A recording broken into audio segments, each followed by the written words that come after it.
कैदी नंबर 804 के ऊपर उन्होंने इलेक्शन लड़ा और पोलिंग कैंप्स लगाए, तस्वीरें लगाई, कैंपेन्स की, नाम लेके, और जब हार गए तो कहा हमारा तो बॉयकॉट था। सबसे पहले तो हम अल्लाह ताला का सर झुका के शुक्र अदा करते हैं कि अल्लाह ताला ने मुस्लिम लीग नून को तारीखी फतह अता फरमाई। और ये सिर्फ इसको मैं इलेक्शंस या बाई इलेक्शंस के तौर पे नहीं देख रही, कभी इतनी बड़ी तादाद में बाई इलेक्शंस जो है वो कम ही शायद देखने में आए हैं पाकिस्तान की तारीख में। तो इन अ वे ये एक जनरल इलेक्शन था। तो मैं ये जरूर समझती हूँ और ये मैं कहूंगी भी कि ये एक बाई इलेक्शन नहीं था, बेसिकली एक रेफरेंडम था जिसका फैसला पंजाब के अवाम ने और इवन केपीके के अवाम ने मुस्लिम लीग नून के हक में किया। और ये वो सीट्स थी जो 2024 के इलेक्शंस में पीएमएलएन ने लूज की थी। ये पीएमएलएन की ने अपनी लूज की हुई सीट्स जो हैं वो दोबारा जीती हैं माशाल्लाह। और फैसलाबाद मुस्लिम लीग नून जीत गई पूरा माशाल्लाह, सरगोदा मुस्लिम लीग नून जीत गई पूरा माशाल्लाह, चक झुमरा जीत गई, लाहौर जीत गई, मियाँ वाली जीत गई, डीजी खान जीत गई माशाल्लाह, सरगोदा मुस्लिम लीग नून जीत गई, डीजी खान मुस्लिम लीग नून जीत गई, साहिवाल मुस्लिम लीग नून जीत गई और हरीपुर मुस्लिम लीग नून जीत गई। तो अल्लाह ताला का ये बड़ा शुक्र है। ये मेरे लिए इसलिए भी बहुत खुशाइंद बात है कि और हम मेरे लिए भी, पंजाब के अवाम के लिए भी और पाकिस्तान के अवाम के लिए भी, कि जो एक बुत क्रिएट किया गया था आर्टिफिशियल नैरेटिव क्रिएट करके और पूरी रियासत की पावर साथ अटैच करके और पूरी कुव्वत उसको दी गई थी, उसको अल्लाह ताला ने आज पाश किया। और हर जो आर्टिफिशियली क्रिएटेड चीज होती है, चाहे वो आर्टिफिशियली क्रिएटेड लीडर हो, चाहे वो आर्टिफिशियली क्रिएटेड नैरेटिव हो, या वो आर्टिफिशियली क्रिएटेड जमात हो, एक उसकी शेल्फ लाइफ होती है। उस वक्त ये बात चल पड़ी थी और बहुत हमारे अपने लोग ये बात कहते थे कि अब परफॉर्मेंस की सियासत नहीं रही, अब नैरेटिव की सियासत है। ये जो काम कर रही है मुस्लिम लीग नून या जो काम करती है ये अब काफी नहीं है, अभी नैरेटिव होना चाहिए, नैरेटिव से जीतते हैं और काम से नहीं जीतते। तो जब नैरेटिव चला और काम नहीं चला, उस वक्त पाकिस्तान के अंदर जो तारीखी तनज़्ज़ुली आई उसकी कोई मिसाल नहीं मिलती। 2017 में जब नवाज शरीफ साहब की हुकूमत को निकाला गया, उसके बाद जो हुकूमत आई,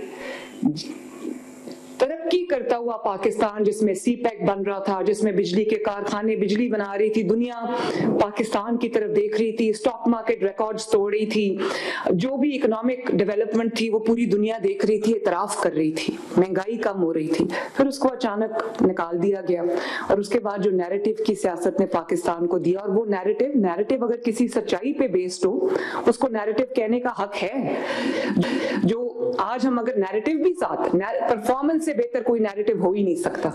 आज अगर ग्राउंड पे कोई काम ना हो तो मैं क्या नैरेटिव बोलूंगी? मैं झूठ एक हद तक बोल सकती हूँ, मैं किसी एक हद तक कोई कहानी घड़ सकती हूँ, लेकिन उन चीजों की शेल्फ लाइफ होती है। और मुझे खुशी है इस बात की कि वो शेल्फ लाइफ पूरी हो चुकी है और वो धड़ाम से नीचे आके गिर गया, क्योंकि पीछे से जिनको ईमानदार जजेस के आसरे पे खड़े होके इलेक्शन जीतने की आदत थी, जिनको जनरल फैज हमीद इलेक्शन जिताता था, आज ना फैज हमीद है ना वो ईमानदार जजेस हैं। तो अल्लाह ताला ने उनकी रियलिटी पूरी दुनिया के सामने खोल के रख दी। हालांकि जब एक पाकिस्तान में या एक ह्यूमन साइकी है कि जब कोई मुश्किलात में घिरा होता है लोग उसके साथ खड़े होते हैं।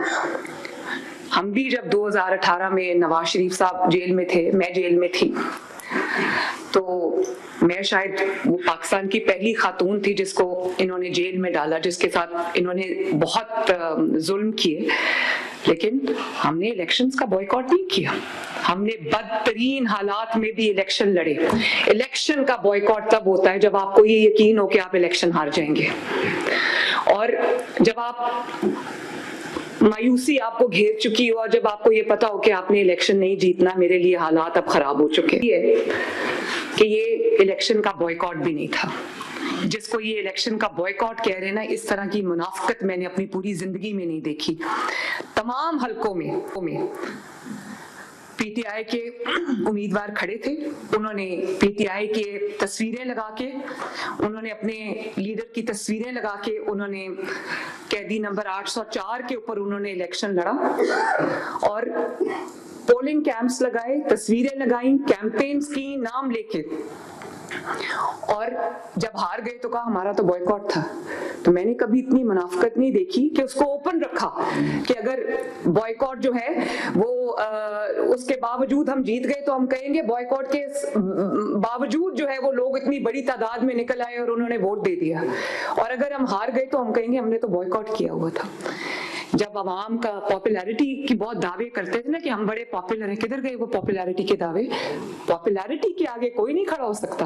पॉपुलैरिटी जब होती है तो धांधली के बावजूद, आपको याद है 2018 में जब मैं जेल में थी, नवाज शरीफ साहब जेल में थे, इलेक्शन जीतने के लिए तब भी इनको आरटीएस बंद करना पड़ा था, 5 दिन रिजल्ट्स रोकने पड़े थे।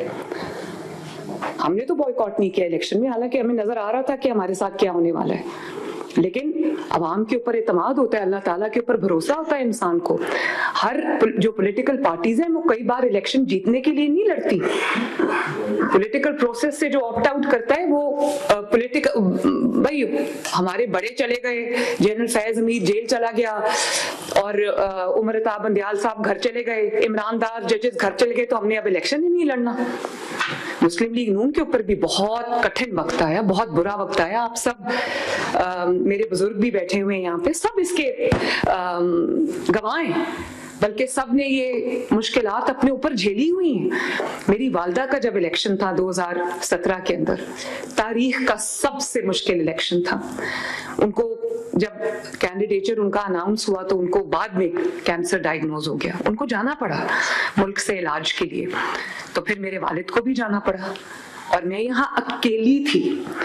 Maryam Nawaz versus the entire power of the state. Tehreek Labbaik को भी उस इलेक्शन में क्रिएट किया गया, डिफेंस पाकिस्तान काउंसिल को भी उस इलेक्शन में लाया गया। कुलसूम नवाज शरीफ वर्सेस 42 कैंडिडेट्स, और पूरी उस वक्त जनरल फैज की पूरी ताकत जो है वो पीटीआई के साथ थी, डॉक्टर यास्मीन राशिद के साथ थी। यहाँ पर वो लोग बैठे हुए हैं जिन्होंने मेरे साथ कैंपेन की। तारीख का सबसे मुश्किल इलेक्शन था और जिसमें मुझे ये पता नहीं था, ये पता था कि अवाम की ताकत हमारे साथ है, लेकिन मुझे ये पता नहीं था कि इन जो स्टेट जो अपनी मशीनरी इस्तेमाल कर रही है, स्टेट्स के सामने खड़ा होना कोई आसान काम नहीं है। लेकिन उस बदतरीन धांधली के बावजूद, जो प्री इलेक्शन धांधली थी, जो ड्यूरिंग द इलेक्शन डे धांधली थी और जो पोस्ट इलेक्शन धांधली थी, उसके बावजूद अल्लाह ताला के फजल से भले 14,000 से मुस्लिम लीग नून जीती, 14,000 से मुस्लिम लीग नून ने वो इलेक्शन जीता।